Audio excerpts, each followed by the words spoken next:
What is up, Steelers Nation? Thank you so much for jumping on to another episode of All Steelers Talk. I'm Noah Strackbine, joined always by my main man, Jacob Punturi. Find us on youtube.com/All Steelers Talk or subscribe anywhere you get your podcast. The Pittsburgh Steelers prepare for the Miami Dolphins, but got some very scary news today as TJ Watt has found himself hospitalized for the last 24 hours and will continue to undergo tests.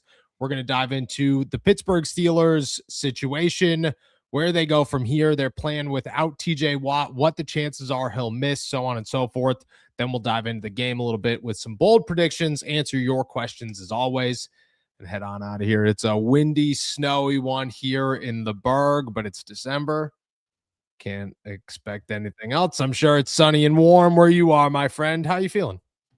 Feeling great, even though I am sitting on the floor of a bedroom right now. Some technical difficulties as I was getting ready pushed me into a different location. Shout out to the incredible bride and groom whose wedding we are out here to celebrate, who have graciously let me record today's episode in their house. We love you very much.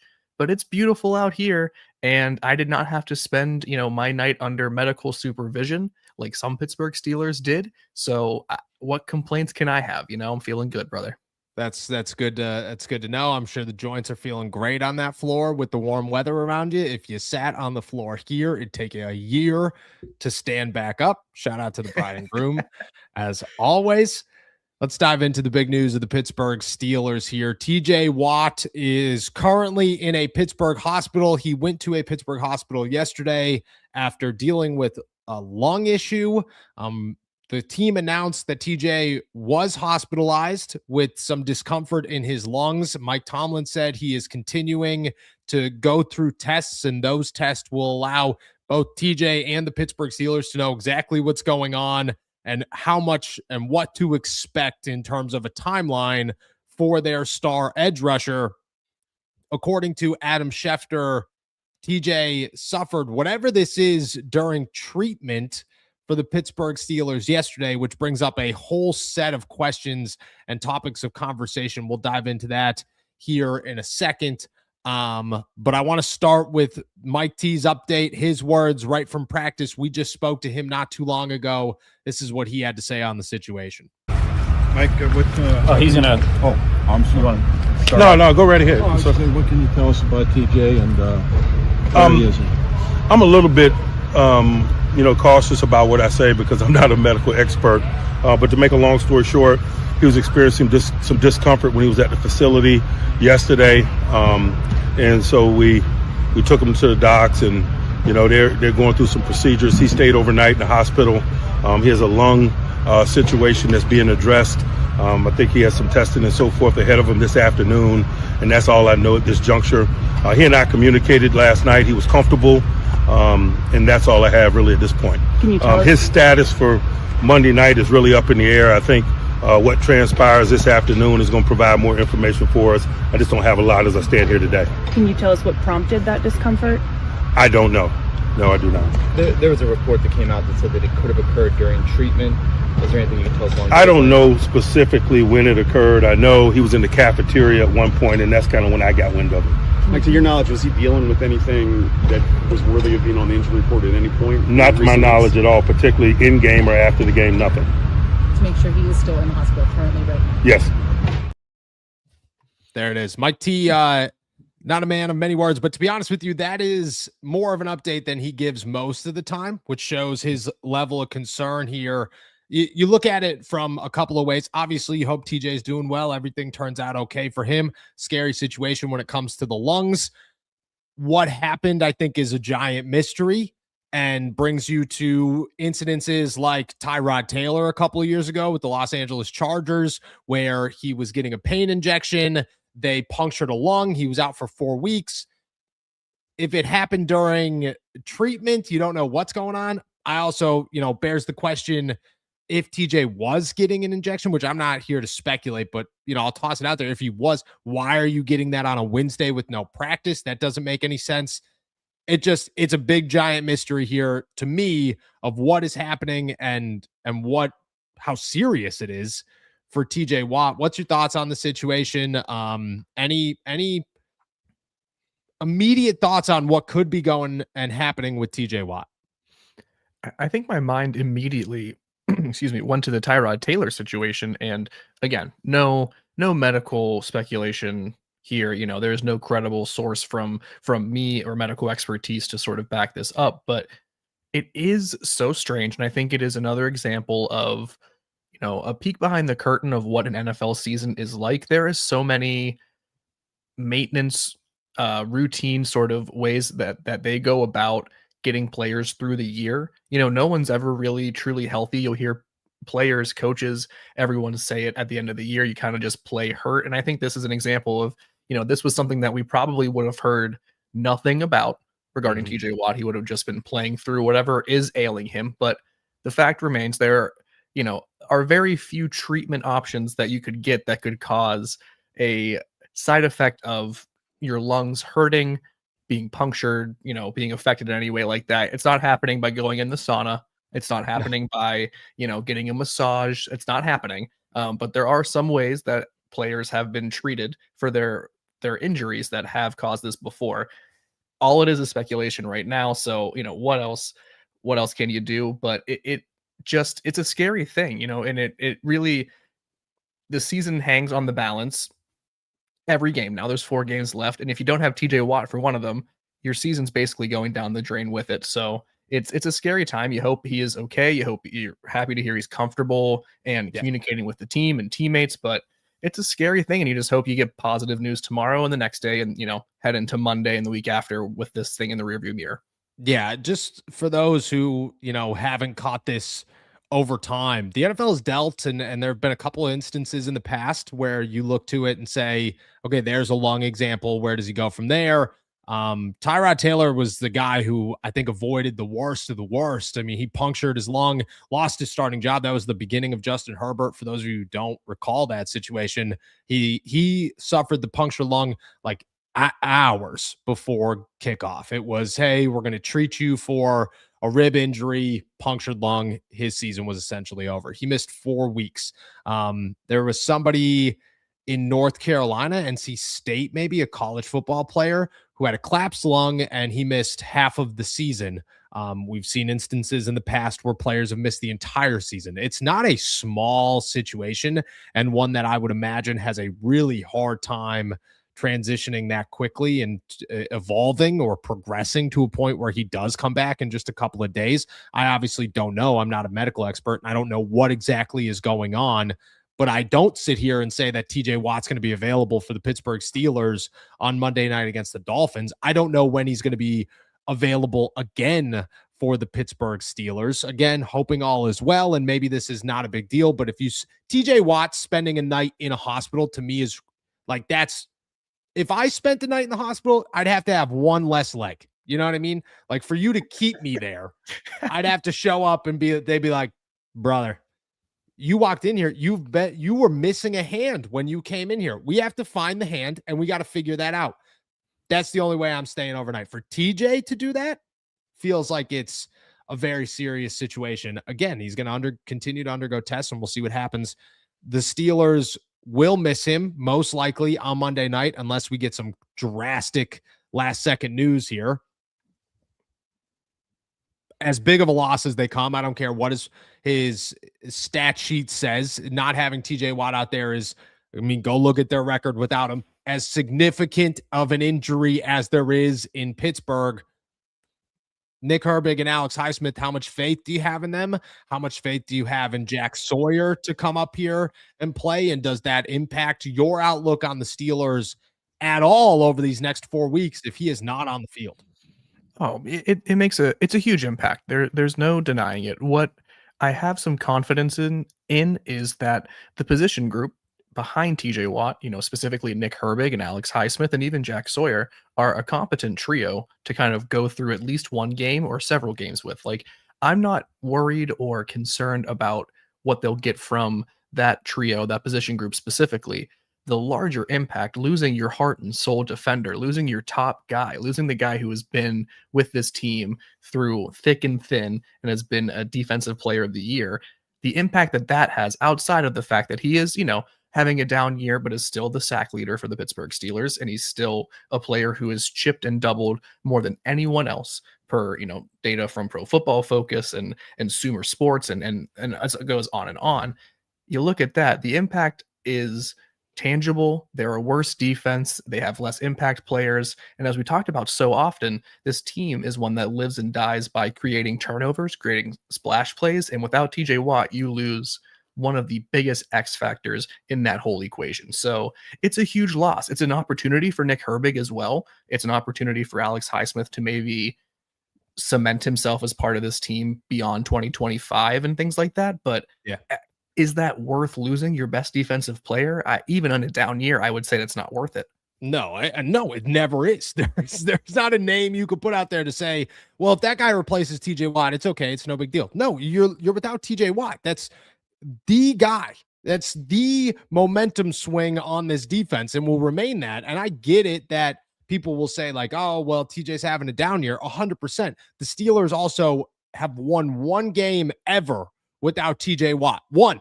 That is not enough to sit here and feel any confidence that they could win two. I just don't think that it's likely. What TJ Watt brings, whether that's just personality, leadership, on-field play, I have no idea what it is. But whatever it is, it's so significant that the Steelers do not win when he is not out there.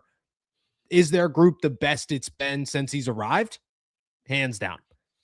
Does that give me enough confidence to say that all of a sudden they're going to win? No, it doesn't. To me, you need TJ Watt out there. And if not just for Miami, you need him for this Final Four stretch. And now for this to happen and for the scary news to occur, I mean, unless Nick Herbig just balls out and this team just decides to turn on the Jets in the last 4 games, which obviously is an option, it's really hard to sit around and say that if TJ does not play for this final stretch, which is definitely a possibility, that they end up winning the AFC North unless they just get lucky, or if what their record is in these next 4 games. I think it's that substantial when you look at what TJ Watt brings to the Pittsburgh Steelers and what you're not going to have with him out there.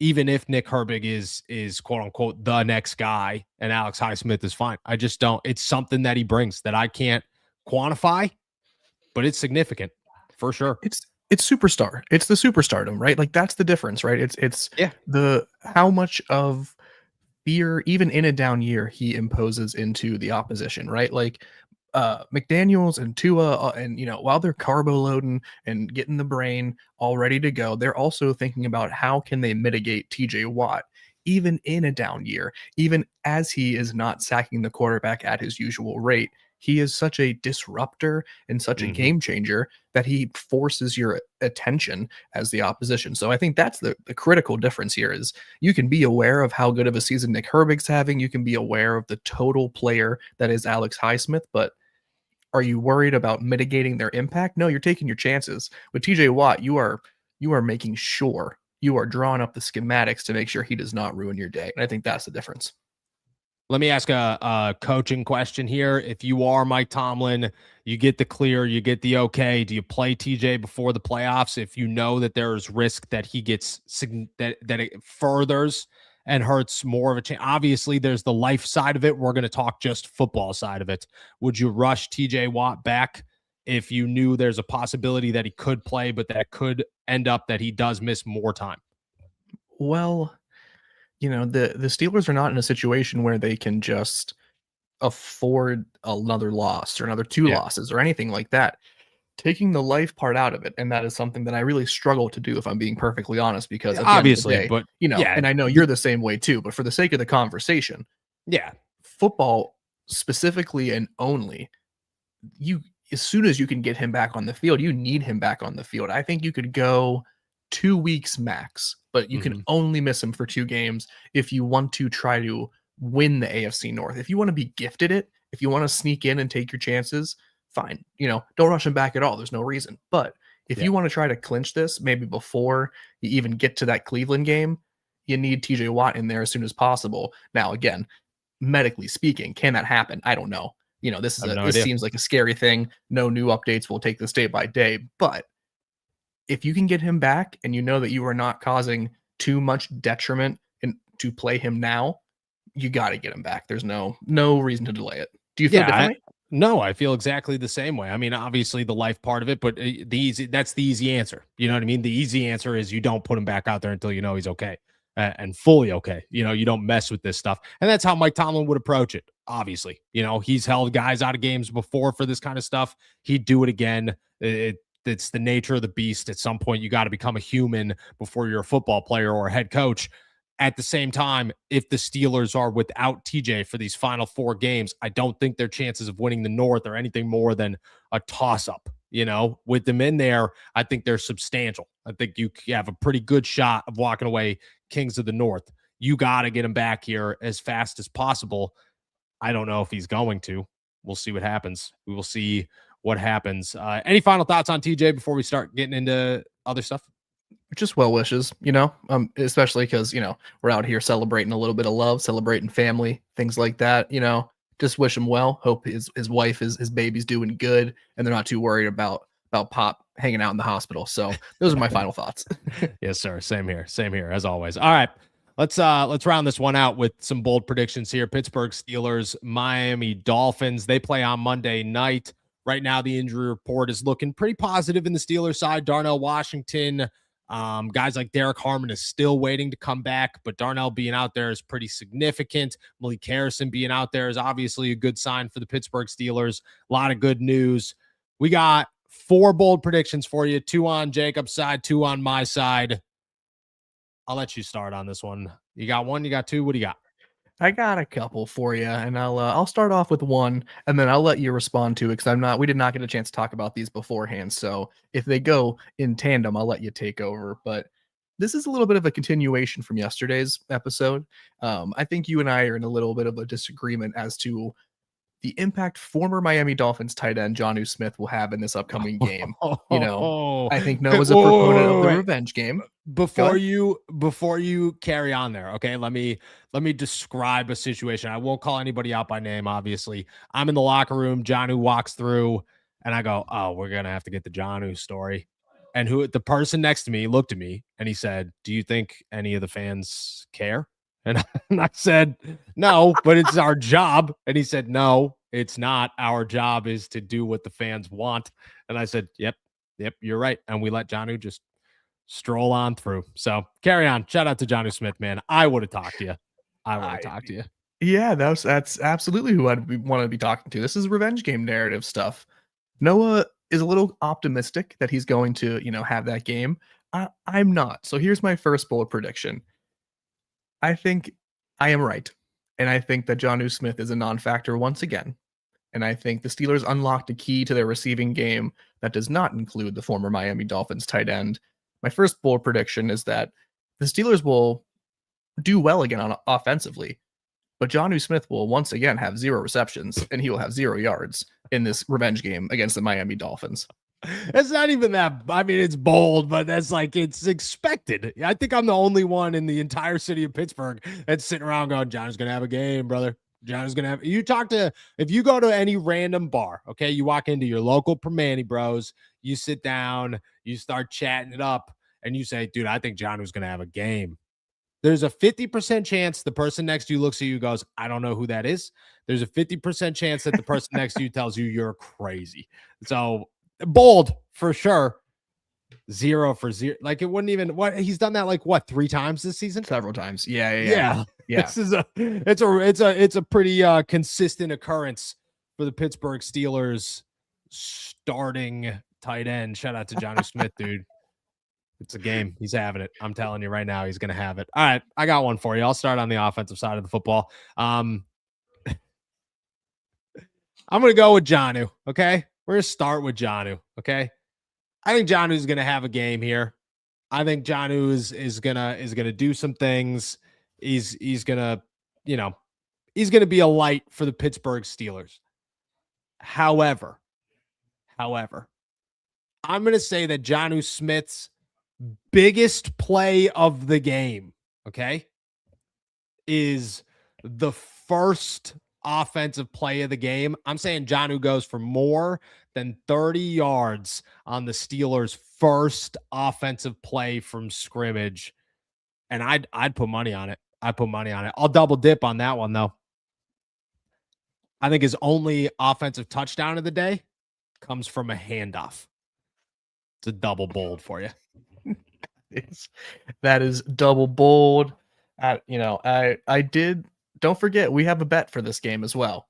So that's partially why my That is bold true. prediction I is forgot what it is. already. What is it? $20 for what? Oh, I know what I'm 20 going to bucks win. for.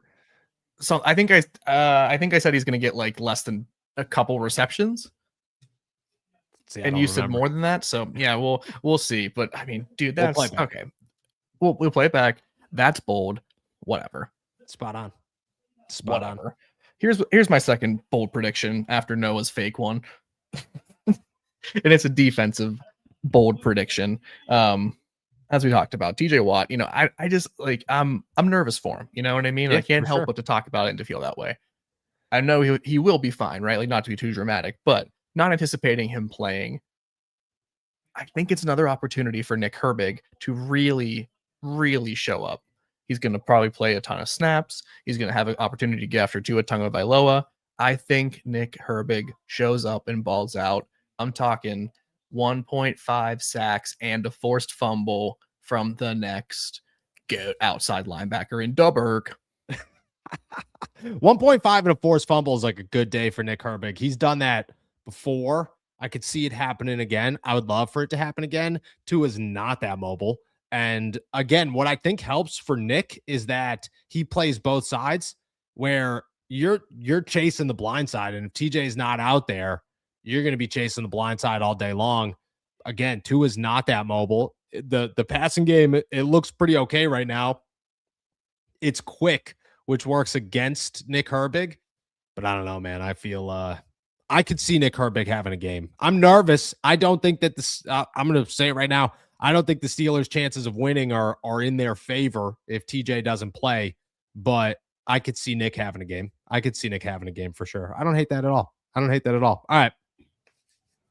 Here's my second one. I'll go defensive side of the football here. I had a couple of them in the brain. I'll go the second. I'll go the defensive side of the football here. We're talking, revenge games, blah, blah, blah, blah, blah.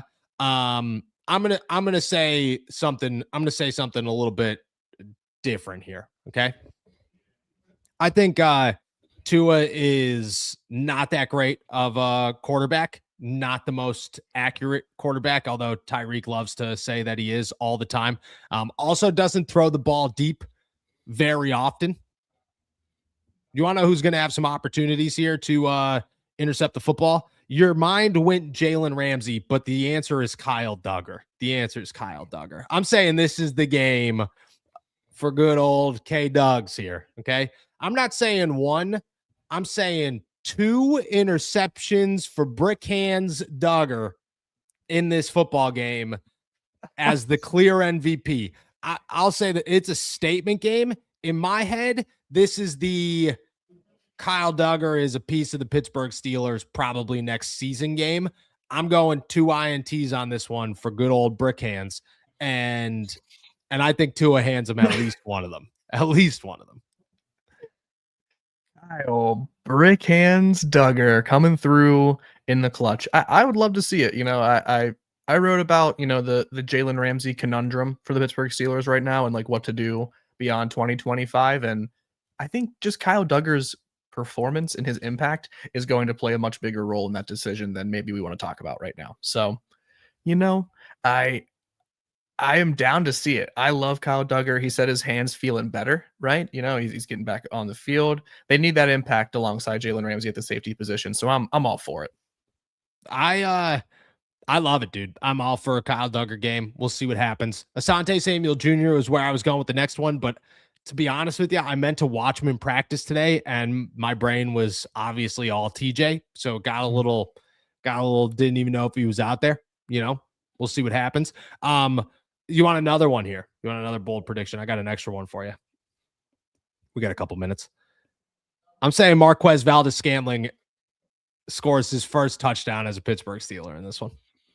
That's what I'm saying. Whoa. What kind of play is it? Do you have anything like that? No Yep, Ostradamus? I think he finishes with the second most receiving yards on the team in this game, over 50. DK leads them over 50 on the day and a touchdown. They're going to forget about him, and I think he's going to score. This is the first time that I showed up for practice, and the first person I noticed was MVS. So to me, that was a sign. I was like, well, look at this guy practicing. I haven't seen that all season. Look at this guy. I can't believe they told him where it was. Again, was shocked they even told him where the last game was that he got on the field. I was shocked. And well, he's showed up, and now he's going to catch a touchdown. I'm saying first MVS touchdown, over 50 yards for MVS. I think this is an MVS game. I think this is an MVS game. We'll see what happens. Any number 2 wide receiver who can step up, MVS, Adam Thielen, Calvin Austin, not Roman Wilson, Kenneth Gainwell, any one of those options, not Roman Wilson, any one of those options would do fine. I agree. I love it. All right, guys. With that said, that's everything on our agenda today. We're going to take a quick break. On the other side of it, we're going to start answering all your questions. So toss them in the chat. We'll be back in 30 seconds. Pittsburgh, this one's for you. From the voices behind all Steelers talk comes Black and Gold apparel, your go-to for bold, fan-driven merch that reps the city, the Steelers, and everything in between. Whether you bleed black and gold or just love that Pittsburgh grit, we've got something for you. It's more than a podcast. It's a community. And thanks to your support, we're proud to bring the passion from our mics to your closets. Gear up, stand out, and show the world what real fans look like. Shop now at blackandgoldapparel.myshopify.com. All righty. Shout out to our members. Shout out to our super chatters. Can't thank you guys enough. As always, toss your question in the chat. We'll get to as many of them as we can before we head out of here. Shout out to our before we get going, hit that like and subscribe button. Can't thank you guys enough. We're going to start off with Juice. What's up with the Watts and the crazy injuries? JJ was his heart 1 year on the Cardinals' final years a few years back. That's true. That's actually the first thing I thought of was the crazy JJ Watt situation. When it came out that this was something that happened during like treatment, it changed things for me because I think it could go a number of ways. Like, I think obviously like a punctured lung is a real thing. I think that, potential, like maybe had a broken lung or a broken rib. It got pushed into the lung. Something happened there. You never know what's going on. You just don't know what these guys are dealing with this late in the season. And it's usually significant. Like, this is usually time of the year where these guys have, broken random bones and bruises everywhere and fractures that they don't even know of. And they're just doing everything they can to hold on. I wouldn't be surprised if that was something that happened there. But that was the first thing I thought of was JJ's heart incident. And now TJ. And again, you just gotta hope for the best. You just gotta hope for the best as always. Cody here. Jacob, if you played the doctor on my mom's favorite daytime TV drama, I'd tune in every day. Shout out my guy. Wow. Shout out my guy. Wow. Well, Noah, it looks like I got to stop doing this because acting is my calling. And That's I'll fine. see you guys while I'm trotting the boards.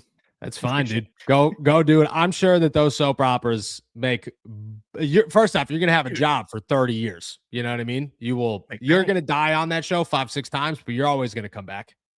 Sometimes it's different people. You'll be fine. Play 6 different versions of myself. Yeah. You'd have to come up with a cool Jacob actually works. You know what I mean? They would never go by Jake in a show. It's Jacob. Jacob all day. Cody Silva, MVS, and Jonnu sweet jet sweep touchdowns. The troll is back. Shout out to Butthole. Shout out my guy here, newest member. I'm gonna be honest. The golf ball picture is the coolest thing of all time. So not even upset about the name. Not even upset at all. Does it say the name in the picture? I can't really. It does. Shout out. Welcome, brother. Yeah. Happy to have you. Yeah. I agree. Rats. Hot take. TJ is out from Miami. Is out. Miami no longer chips or game plans so hard on protecting Tua, and the Steelers get their highest sack total of the year, courtesy of Highsmith and Herbig. Steelers win. That would be 7 sacks. Their highest is 6 this season. 7 is significant. Can you get 7 without TJ Watt? That's the question I have for you. How? You know, who gets the other extra one, right? You have to hope Derek Harmon comes back and gets one. You have to hope one of your, maybe a Brandon Eccles is able to get back. That, I tell you what, can we derail for just a second to talk about a cornerback blitz that worked for the Pittsburgh Steelers? I think for the first time since Dick LeBeau left, when Brandon Eccles got that sack last week. That was crazy. Wait, repeat that one more time for those who didn't hear it in the back, including myself.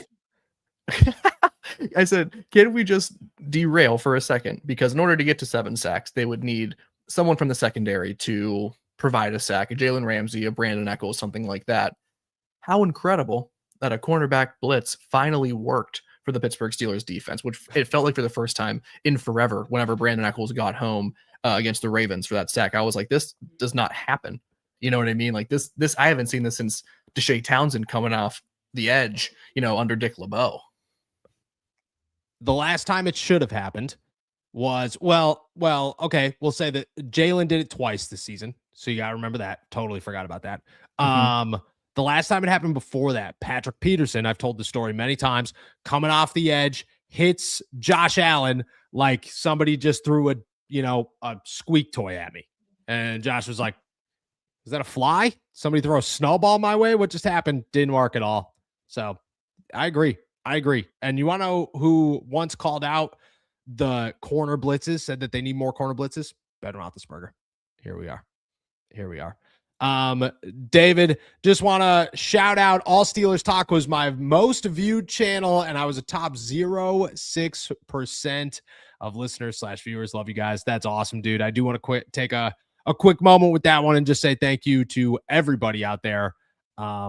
It's pretty cool. It's not to get too deep here for a moment, but the Spotify Wrapped, the YouTube Wrapped week for most people is just getting to see if they're above or below the age of 75 on Spotify. And then if Sabrina Carpenter made their top 5 or what crazy artist did. But for content creators, for podcasts, it's a cool moment to see how many people actually listen to you throughout the day. And it's pretty surreal at times when you get the notifications and people are tagging you, telling you that, they've listened to you for so many hours and so on and so forth. So it's pretty awesome. I get butterflies even as I'm saying this. So it's pretty cool. I can't thank you guys enough. I really do love all you guys so much. So a big shout out from both of us. And thank you for sure. Eddie the Great, afternoon, boys. Number 1 in your program, number 1 in your hearts. How many members strong is AST Nation at now? Keeping it trucking. We're at 55,300 subscribers or something like that. And I believe we just surpassed 3 something in our members. I checked the other day, which is still pretty nuts, dude. We were at like 110 for like ever, moved up to about 200. Now it's moving again, which is again, dude, 300 people. Thanks to you guys. That's crazy. Yeah, crazy, dude. Crazy. You guys are awesome. Renegade Minka. Noah, watching Tomlin's body language, he didn't seem stressed and provided more information than normal. Do you agree? Yes and no. He did provide more information than usual. You kind of knew that afterwards. Like you kind of knew that coming into the situation. Nobody was looking to be a jerk. It's not a moment where people have to disclose information, or it's in those types of moments. I think there's a clear understanding between head coach, team, and media that our job right now is nothing more than to provide the information to the fans, to make sure that the fan base knows where this scary situation is and give them as much detail as humanly possible. He also just got done with practice, which to me would, lower that stress level. And he's debriefed before he comes there, which means that he understands the situation and everything going into it. I don't think that I'm taking it as it's less serious because of that. It kind of felt like, especially even after the cameras went off, Tomlin told us like, hey guys, I wish I could provide more. Like, I really just don't know what's going on and we're still kind of waiting. So I think maybe knowing that, maybe being there in the moment, I got to see Tomlin behind the scenes. And again, I'm not like freaking out. I don't think anybody should be super nervous that anything like very, very dangerous is happening. I just think that it's definitely something serious and something that, he is taking serious. For sure. For sure. Yeah, absolutely. Good old Butthole here. This is a donut, actually, holding the code red. Shout out to my guy. What direction? Oh, of course. What direction do they go this offseason in terms of many things? I think in terms of many things. I think they go in a soft rebuild mode this offseason. I think that's what it is. I think that anybody who could be moved on from, that makes sense to move on from without hurting the structure of the football team, is on the block. Everybody, coaches, players included. That does not include TJ Watt, but it might include Jalen Ramsey. It includes a Jonnu Smith, but it doesn't include a DK Metcalf. Maybe it includes a Pat Fryermuth, but it doesn't include a Darnell Washington. It's anybody who could be moved without hurting the foundation of the Pittsburgh Steelers. That's what I think. Yes, I think that's a really good way of summarizing it. It's not going to be your franchise players that are being moved on from, but I would expect, Terrell Austin's probably not going to have a job. Would be surprised if Arthur Smith is retained. Would be surprised if, these same, let's say, 7 players who are the highest paid players on the Pittsburgh Steelers, would be shocked if those are the same 7 players next season. It just won't happen. And I said this a few times already. I do not think this is because Jalen Ramsey has been bad by any stretch of the imagination. I think he's gone on a natural progression for someone who's 31, and has been an all-pro cornerback for some time. But I just don't think he is worth what they gave up for to get him. And I don't think the money that he is going to make the next couple of years, plus the bonuses that he's owed for roster and prorated bonuses, you can get rid of him without too much. I think there's no dead cap space if you were to release him next year. So there's some ways that I think you can get around some of these players. All that to say, some expensive players won't be here next year. I think that's the direction we're going. Soft rebuild is a great sort of umbrella term for it. Yeah, I agree. Duff K. Metcalf, prayers to TJ, but I'm predicting Herbig could have a Debo-esque first start for the premier edge rusher. I could see that. I mean, Herbig's had these moments. You know what I mean? Herbig's balled out before. I have plenty of faith in what Nick Herbig can do as a pass rusher for the Pittsburgh Steelers. He's the future. He's the next guy. So I'm all about it. I think that that's a certainly something that could happen. And I mean, if you ask Jacob, it's gonna happen. So shout out to Jacob. Shout out to Nick Herbig. It is. Yes, it is. Correct.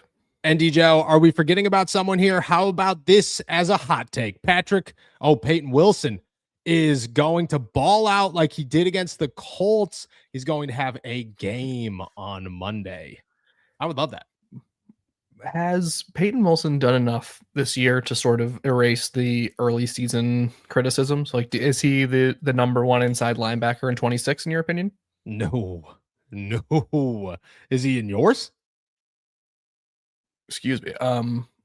No, I think he's been great, right? You can't knock how many tackles he has. You can't knock that he has been one of their better, probably their best inside linebacker in terms of pass coverage, although that's not a very high bar to reach or exceed.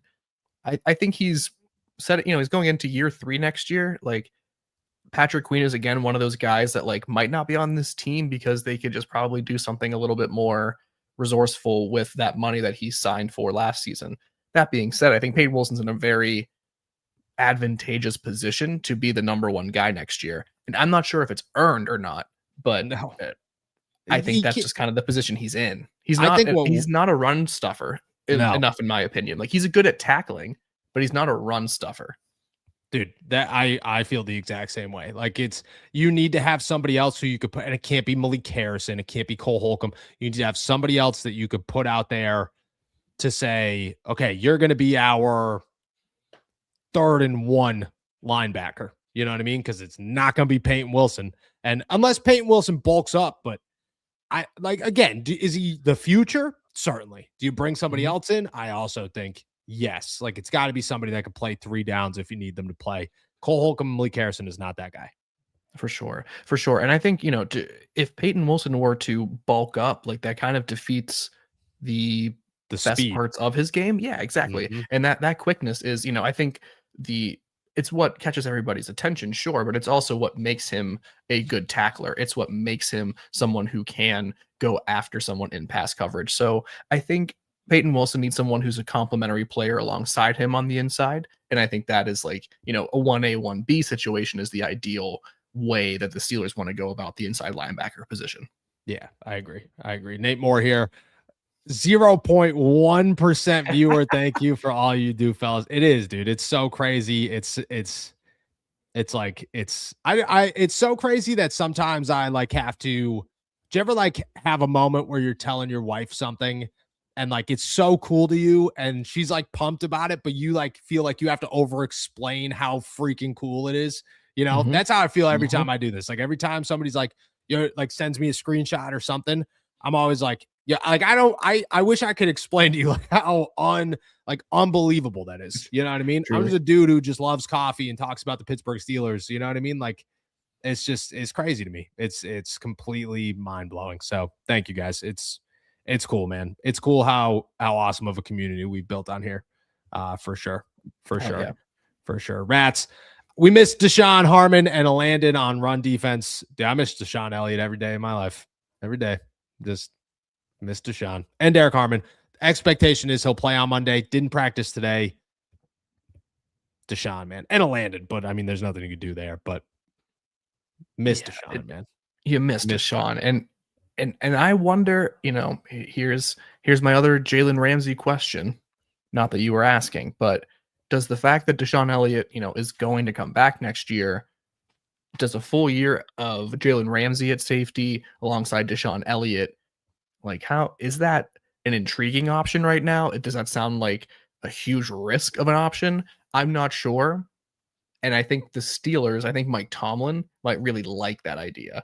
Not sure what the fan base would say of it, but I think Tomlin's kind of salivating at the idea of having Ramsey and Deshaun Elliott as his 2 safeties in 26. I agree. I definitely agree. And I could see where he would, but I think that's going to come down to options come free agency in the draft and where they go from there. Already did this one. Appreciate you, Eddie. Sorry, my bad. Every time we do butthole, will they throw in the middle of the game, in the middle of the field? Yeah, dude, because Johnny's gonna have himself a day. So, yeah, the answer is yes. Hey, do you know how many receptions Jonnu Smith has beyond 9 yards from the line of scrimmage? 6. I think you're right. I know 34 of his 44 targets have come between 0 yards and 9 yards of the line of scrimmage. So that's just disgusting, dude. That's just so disgusting. bad.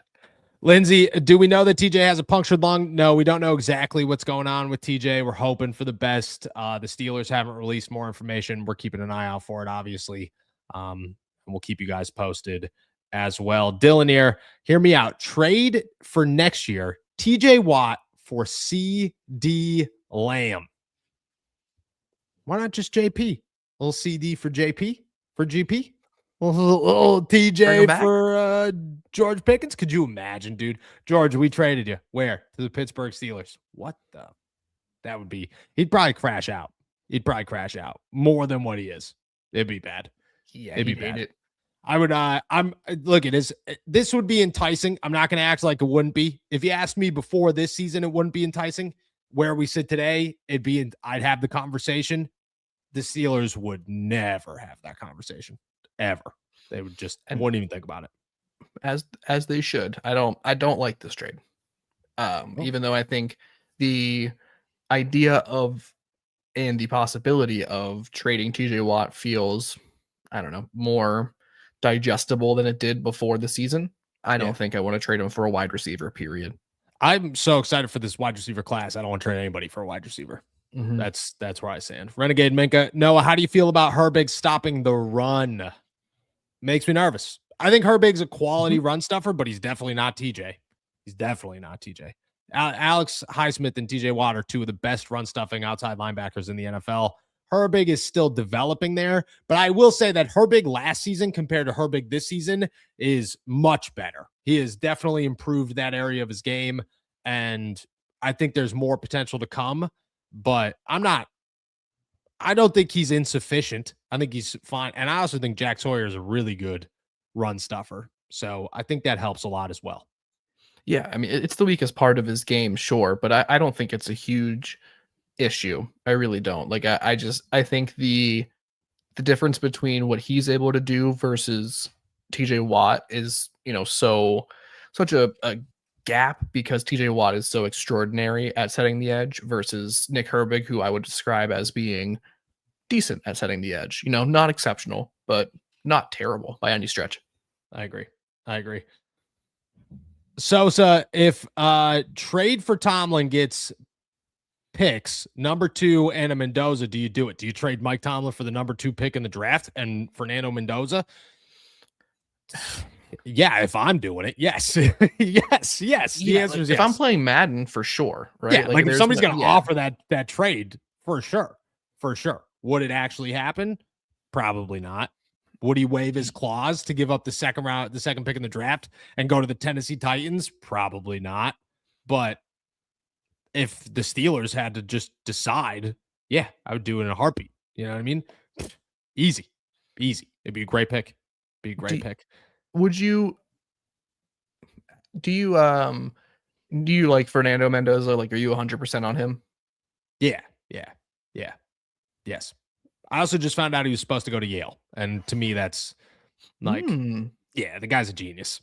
Like, when I became all in on Fernando Mendoza is when he got cracked at the beginning of the Big Ten championship. And then I immediately went like, destroyed. Yeah. But then he came back and I was like, oh, this dude's good, man. This dude's good. He's so smart. And now that I listen to him talk more, I'm more in on him. So, yeah. What was the name of that dude from, was it Cal, who went to the Cardinals? And he was like the smartest guy ever. Oh, UCLA, you mean? Josh Rosen? Rosen, that's who it was. Yes. Yeah. Okay, UCLA. So different situation there. I am friends with somebody who is in Josh Rosen's inner circle, okay? And when he was coming out of college, I was told, Josh doesn't really want to play football. He's just he knows he's going to make a boatload of money, so he's going to play football. And then when he started to fade out, I obviously was like, it's going on. And they were like, dude, Josh has no interest in playing football. Like, he's just here for the money. So there's a difference for sure. Mendoza wants to be there. That is for sure. Yes. I think what I'm criticizing is the intelligence alone isn't what makes me buy into a quarterback. Yeah, for sure. And that maybe is a reductionist take on what you're saying about Fernando Mendoza, but his intelligence, maybe here's a better way of saying it, his intelligence does not get me any more excited about his prospect as an NFL quarterback. I would take a trade for Mike Tomlin to get a franchise quarterback, like, just in a nutshell. I don't think Fernando Mendoza is that guy. Ooh, okay. Rats, how fast is TJ? TJ is compared to Highsmith and Herbig. Oh, I mean, it's the get off speed. TJ's get off speed is unmatched. Although Herbig's is getting there. It is very fast. Highsmith's is good, but TJ's is unreal. TJ's, I think, was the best in the league for a long time. Agreed. Maddie, got a wide receiver question for you guys.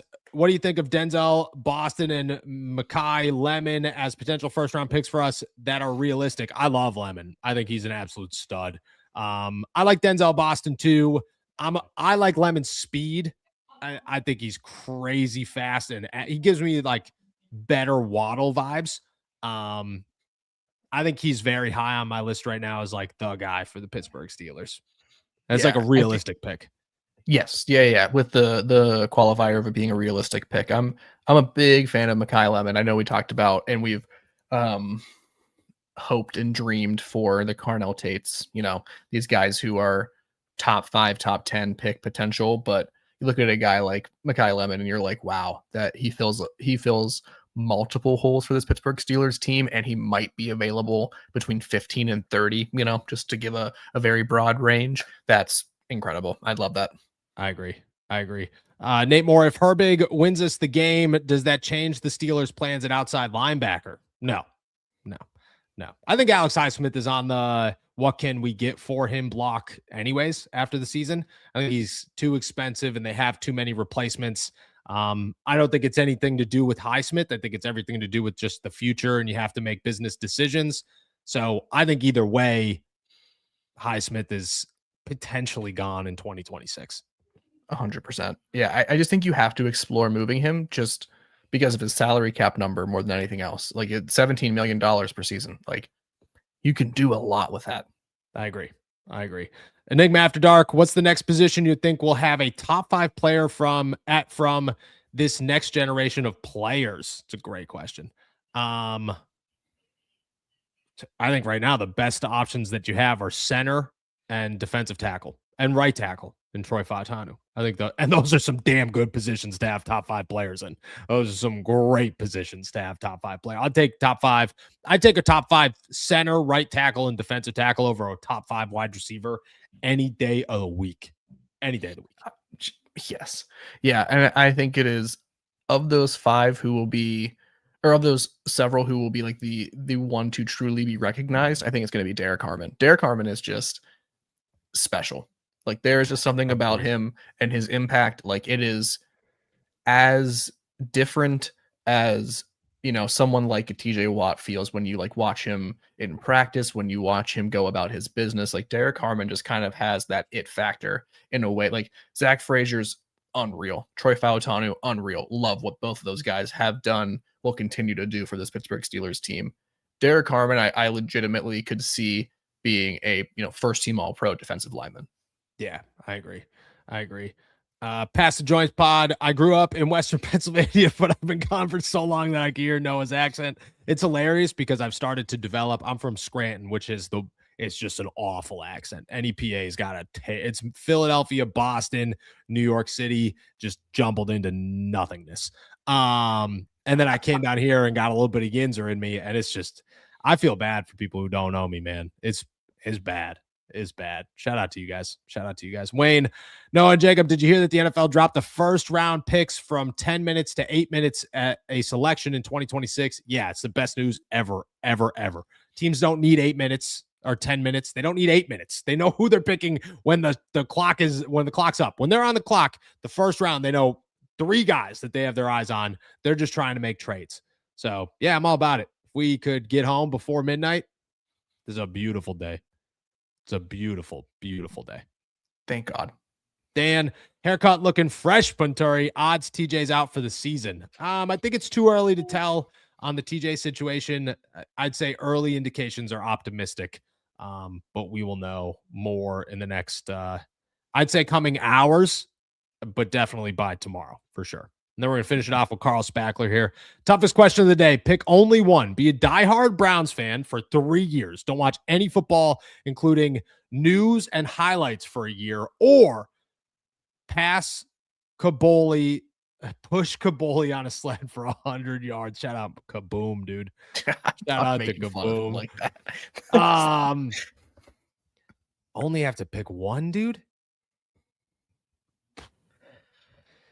I wouldn't have a job for number 2. Number 1, I'd hate my life. Number 3 would be fun. I think me and Kaboom would have some good times in the snow. You know what I mean? Just hanging out, having a snow day with big old Mark Kaboli. Oh, you went winter sled. Yeah. Oh. I went I was thinking like pushing him on like a blocking sled. That would be cool just because like I'd want to, like, that's like a good exercise. I took it as like a sleigh ride. Like we're just having fun. If that's the option, I mean, giddy up jingle horse. You know what I'm saying? Like that. I'm saying. We're going Kaboomski down the hill. But that's what I'm saying. This might be the worst answer from someone who covers football. I just wouldn't watch football for a year. Just like, Of the three of them here, I know, like Of the it's an three of those? enticing, Yeah. it's an enticing pick. It's an enticing Yeah. pick. If I could pick back up immediately after the year and know all you guys are coming back, I'd do the year. You know what I mean? And I would just Mhm. sleep forever. But we need Russell Wilson sled. That makes it's still the pick, Oh. but it's makes it so much. You could tell me like push Jacob in a sled. I'd be like, this sucks, man. This is not fun at all. I'm gonna pull a calf. Awful. Just like Absolutely Russ. awful. Just like Russ. All right, guys. With that said, we're heading out of here. Thank you guys so much for jumping on to another episode of All Steelers Talk. Make sure to subscribe to us on YouTube, youtube.com/All Steelers Talk. Check us out anywhere you get your podcast. And as always, find all our work at si.com/NFL/Steelers. Before I head out of here, hit that like and subscribe button. Can't thank you guys enough. And with that said, we'll be back tomorrow. Big news, actually. Totally forgot to announce this at the beginning of the episode. I'm so sorry. Tomorrow's episode will be aired at 12 p.m. Eastern time. Jacob's got a wedding out in good old Arizona. I'm headed to good old New York City for the weekend with the wife. So we're going to do it early and then hit the road. And Jacob's going to drink some Diet Cokes in front of a bunch of drunk people dancing. It's going to be a good time. It's going to be a good time. Correct. All right, guys. With that said, we'll be back tomorrow. Until then, enjoy another beautiful day in the Berg. Peace.